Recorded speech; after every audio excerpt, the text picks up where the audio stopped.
कहानी की शुरुआत में हम कैस्पर नाम के एक लड़के को देखते हैं जो कि अपनी साइकिल से अपने फ्रेंड डोज और उसकी गर्लफ्रेंड आइस के पास पहुंचता है। अब जिसके बाद वो तीनों कुछ टूल्स को लेकर वहां पर एक घर का लॉक तोड़ने लगते हैं। इस दौरान आइरिस बाहर खड़े होकर आसपास नजर रख रही होती है ताकि किसी के आने पर वो अपने दोस्तों को बता सके। कैस्पर अंदर तिजोरी का लॉक खोल लेता है और तभी उसी दौरान गाड़ी से वहाँ पर घर के ओनर आ जाते हैं। ये देखकर आइरिस घर के बेल को बजाकर अपने दोस्तों को आगाह कर देती है और फिर वो घर के ओनर को अपने बातों में फंसाने लगती है ताकि उसके दोस्तों को घर से बाहर निकलने का मौका मिल सके और वो ऐसा करने में कामयाब भी हो जाते हैं। फिर इसके बाद वो सभी चोरी किए गए पैसों को आपस में बांट लेते हैं। लेकिन कैस्पर कहता है कि मेरे डैड ने बहुत ही ज्यादा पैसे उधार ले रखे हैं, इस वजह से मेरे लिए इतने पैसे काफी नहीं हैं। जिस बात पर डॉज उसे कहता है कि हम कल फिर से किसी नए घर में चोरी कर लेंगे। लेकिन आइरिस इस बात के लिए मना करती है और कहती है कि कल मुझे एक घर में डिनर पार्टी के लिए काम पर जाना है। ये सुनकर उसका बॉयफ्रेंड डॉज कहता है कि फिर तो हमें उसी घर में चोरी करनी चाहिए क्योंकि वो लोग बहुत ही ज्यादा अमीर होंगे। ये सुनकर आइरिस इस बात के लिए इनकार करते हुए कहती है कि वो लोग बहुत ही ज्यादा अच्छे हैं और मैं उनके साथ ऐसा नहीं कर सकती और इसी के साथ ही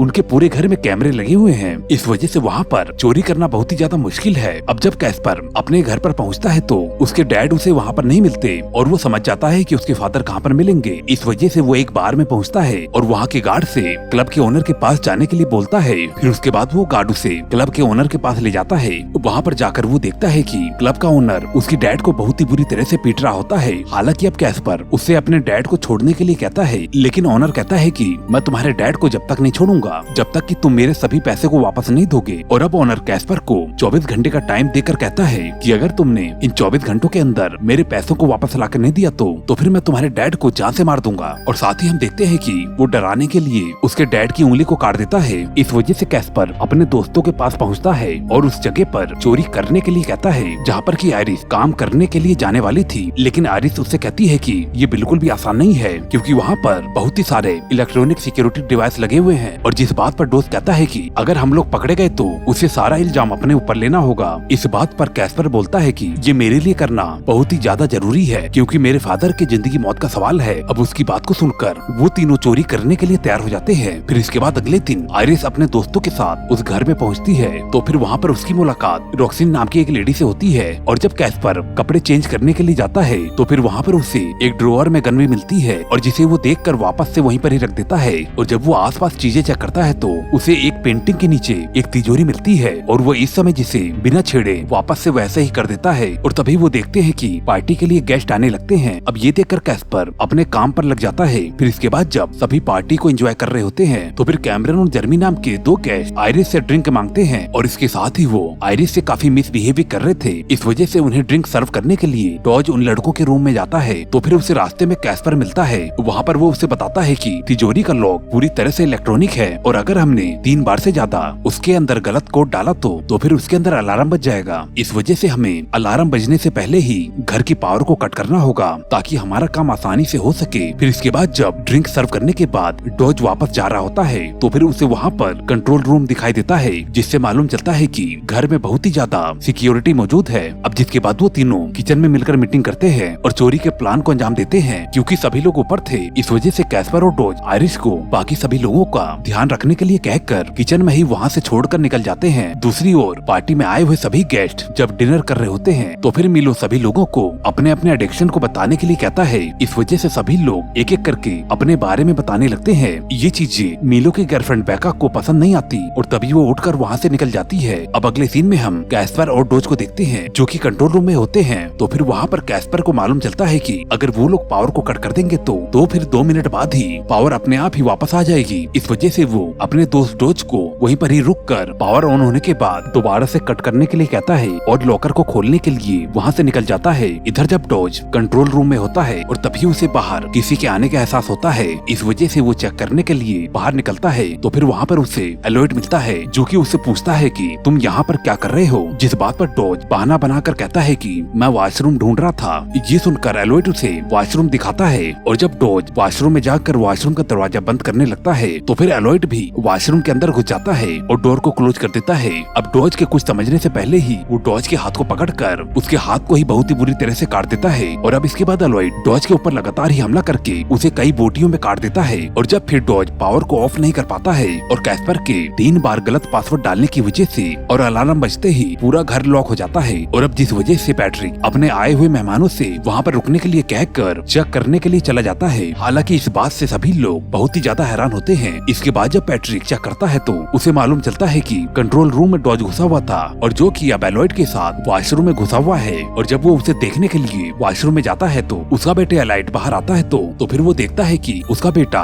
खून से लथपथ है। इसके बाद उसकी मॉम भी वहाँ पर पहुँच जाती है और इस चीज को देखकर वो गुस्सा होकर उसे मारने लगती है और साथ ही कहती है कि तुमने मुझसे प्रॉमिस किया था कि तुम कभी भी किसी का मर्डर नहीं करोगे। इस बात से हमें मालूम चलता है कि एलॉयड पहले भी बहुत से लोगों का मर्डर कर चुका है और इस बारे में उसकी फैमिली को सब कुछ मालूम है। इसी दौरान ही मीलो के साथ आयरिस भी वहाँ पर पहुँच जाती है। उसे देखकर एलॉयड डॉज के कटे हुए हाथ से ताली बजाने लगता है और इस दौरान वो अपने बॉयफ्रेंड की ऐसी कंडीशन को देखकर बहुत ही ज्यादा बौखला जाती है और वो भागते हुए वॉशरूम में पहुँचती है तो फिर वो देखती है कि एलॉयड ने डॉज को बहुत ही बुरी तरह से काट दिया है। इस वजह से वो चिल्लाते हुए वहाँ से भागने की कोशिश करती है लेकिन बाकी के गेस्ट उसे पकड़ लेते हैं। इसी दौरान ही पैट्रिक भी कैस्पर का गला दबाकर उसे मारने की कोशिश करता है लेकिन मीलो उसे ऐसा करने से रोक लेता है और जिस मौके का फायदा उठाकर कैस्पर एक बेडरूम में छिप जाता है। और जब दूसरी तरफ सभी गेस्ट आयरिस को नुकसान पहुँचाने की कोशिश कर रहे होते हैं और तभी वो ओलिवर नाम की एक गेस्ट को सीढ़ियों से धक्का देकर नीचे गिरा देती है और खुद भागती हुई किचन में पहुँचती है तो फिर वो देखती है कि वहाँ पर मौजूद बेकन ने अपने नस को काटकर सुसाइड कर लिया है। और तभी आयरिस का पीछा करते हुए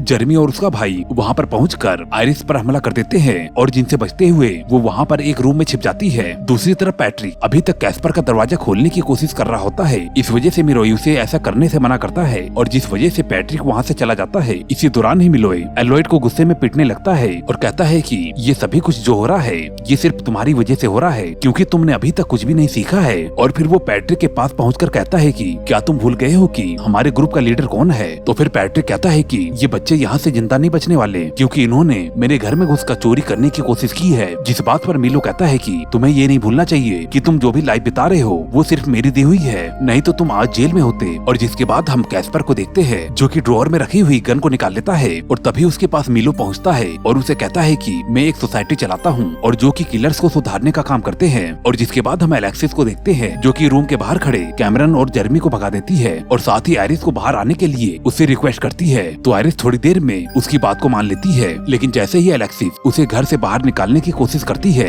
तो फिर उसे ऐसा करते हुए वहाँ पर मौजूद जर्मी और उसका भाई देख लेते हैं। दूसरी तरफ कैस्पर गन पॉइंट पर रखकर मीलो के साथ साथ बाकी लोगों को भी बंदी बना लेता है और उन्हें लेकर दरवाजे के पास पहुँचता है। तो फिर वो देखता है कि जर्मी गला दबाकर आयरिस को मारने की कोशिश कर रहा है। इस वजह से वो रॉक्सिन को हॉस्टेज बनाकर आयरिस को छोड़ने के लिए कहता है। ये देखकर एलॉयड गुस्से में उसके ऊपर अटैक कर देता है। इन सभी चीजों को देखकर मिलोय बहुत ही ज्यादा परेशान हो जाता है क्योंकि अब सिचुएशन उसके कंट्रोल से बहुत ही ज्यादा बाहर हो चुकी थी। इस वजह से वो जर्मी के ऊपर अटैक करके उसे बहुत ही बुरी तरह से मार देता है। ये देखकर पैट्रिक बिना कुछ सोचे समझे मिलो को तुरंत ही शूट कर देता है और जिस वजह से एलॉयड का ध्यान भटक जाता है और इसी वजह से मौके का फायदा उठाकर कैस्पर उसे धक्का देकर वहाँ से भागने की कोशिश करता है। तो फिर उसे रास्ते में आयरिस और एलेक्सिस मिलती है जो कि उन्हें बचाने के लिए एक रूम में छिपा देती है। इसी दौरान उन्हें पैट्रिक के फैमिली फोटो में एक नया मेंबर दिखाई देता है और जिसका चेहरा बहुत ही ज्यादा भयानक दिखाई दे रहा था। फिर कैस्पर को वहाँ पर एक तलवार रखी हुई दिखाई देती है। इस दौरान कैस्पर एलेक्सिस से पूछता है कि तुम हमारी मदद क्यों कर रही हो, जिस बात पर वो कहती है कि तुम अकेले नहीं हो जो कि यहाँ से निकलना चाहते हो क्योंकि मैं भी यहाँ से निकलना चाहती हूँ। दूसरी तरफ हम पैट्रिक को देखते हैं जो कि अपनी बेटी से काफी ज्यादा नाराज था लेकिन इसके बावजूद वो उसे एक लास्ट चांस देता है और वो उसे कैस्पर और आयरिस को वहीं पर ही छोड़कर बाहर आने के लिए कहता है लेकिन वो ऐसा नहीं करती और जिस वजह से वो वहाँ पर एक म्यूजिक बजा देता है। म्यूजिक को सुनकर उनकी पूरी फैमिली बौखला जाती है लेकिन इसके बावजूद भी पैट्रिक उस म्यूजिक को नहीं रोकता और तभी हम उसी आदमी को देखते हैं जिस नए मेंबर को हमने तस्वीर में देखा था और जो कि इस समय बहुत ही ज्यादा भयानक दिख रहा था, जो कि म्यूजिक को सुनते ही बहुत ही भयानक तरह से एक्ट करता है और वहाँ से बाहर आते ही कैस्पर के ऊपर अटैक कर देता है और जिस वजह से आयरिस कैस्पर की हेल्प करने की कोशिश करती है लेकिन वो आदमी आयरिस को बहुत ही बुरी तरह से चबा कर खा जाता है और उसी समय ही कैस्पर उस आदमी को तलवार से मार देता है और उसके सिर के 2 टुकड़े कर देता है। और अब जिसके बाद एलेक्सिस वहाँ के फर्नीचर को तोड़कर एक टनल के हेल्प से कैस्पर के साथ उस रूम से बाहर निकल जाती है और जहाँ पर कि उन्हें पैट्रिक मिलता है जो कि कैस्पर के ऊपर अटैक करने वाला होता है लेकिन एलेक्सिस अपने डैड को ऐसा करने से रोक लेती है। इस दौरान पैट्रिक का ध्यान भटकने की वजह से कैस्पर तलवार से उसके पेट को काट कर उसे बहुत ही बुरी तरह से मार देता है। इस बात से एलेक्सिस को काफी दुख होता है लेकिन वो आगे बढ़ती है। वो जैसे ही कैस्पर को लेकर घर से बाहर निकलती है और तभी कैस्पर के ऊपर कैब्रोन चैंशो से अटैक कर देता है लेकिन इससे पहले कि वो कैस्पर को मार पाता कैस्पर अपनी तलवार से उसके पैरों को काट देता है और जिस वजह से चैंशो उसके हाथ से छूटकर उसी के उसके शरीर पर चलने लगती है और जिस वजह से वो भी कट के मारा जाता है। और तभी पीछे से एलोइड आ जाता है और बेसबॉल से उसके ऊपर अटैक करके बेहोश कर देता है। और जब कैस्पर को होश आता है तो फिर वो अपने साथ साथ एलेक्सिस को भी बंधा हुआ पाता है। इस दौरान एलोइड ने उन्हें चैन से इस तरह से बांधा हुआ था कि अगर उन दोनों में से कोई भी अपनी रस्सी को खोलने की कोशिश करेगा तो फिर दूसरा पानी में डूबकर बुरी तरह से मारा जाएगा। और फिर वो उन्हें 1 मिनट का टाइम देता है और कहता है कि अगर तुमने एक दूसरे में से किसी को भी नहीं मारा तो फिर मैं तुम दोनों को ही 1 मिनट बाद मार दूंगा। ये सुनकर एलेक्सिस रस्सी को काट देती है और तभी कैस्पर पानी में गिर जाता है और जिसके तुरंत बाद ही एलोइड एलेक्सिस को भी पानी में गिरा देता है। और उसी समय ही एलोइड के पास उसकी मॉम चाकू लेकर आ जाती है और एलोइड के कुछ समझने से पहले ही उसे मार देती है और जिस वजह से वो खुद भी पूल के अंदर गिर जाता है। फिर इसके बाद रॉक्सिन अपनी बेटी और कैस्पर को बचा लेती है। इस दौरान वो कैस्पर से पूछती है कि तुम्हें ये सभी कुछ भूलने के लिए कितना पैसा चाहिए। तो फिर वो उससे $1 लाख और एक कार मांगता है और जिस बात के लिए वो मान जाती है। और अब जिस पर कैस्पर गाड़ी और पैसे लेकर क्लब की तरफ निकल जाता है, लेकिन जब वो वहाँ पर पहुँचता है तो वो तलवार को लेकर वहाँ पर खड़े गार्ड को मार देता है। फिर इसके बाद वो क्लब के ओनर को भी बहुत ही बुरी तरह से मार देता है। ये सब कुछ देखकर उसके डैड काफी ज्यादा हैरान होते हैं क्योंकि उन्होंने अपने बेटे को इस रूप में कभी नहीं देखा था। दोस्तों इसी के साथ ये मूवी यहीं पर ही एंड हो जाती है। दोस्तों आपको ये कहानी कैसी लगी हमें कमेंट करके जरूर बताएं और दोस्तों जाते जाते चैनल को जरूर सब्सक्राइब कर देना। मैं मिलता हूँ आपको अगली वीडियो में। Okay bye.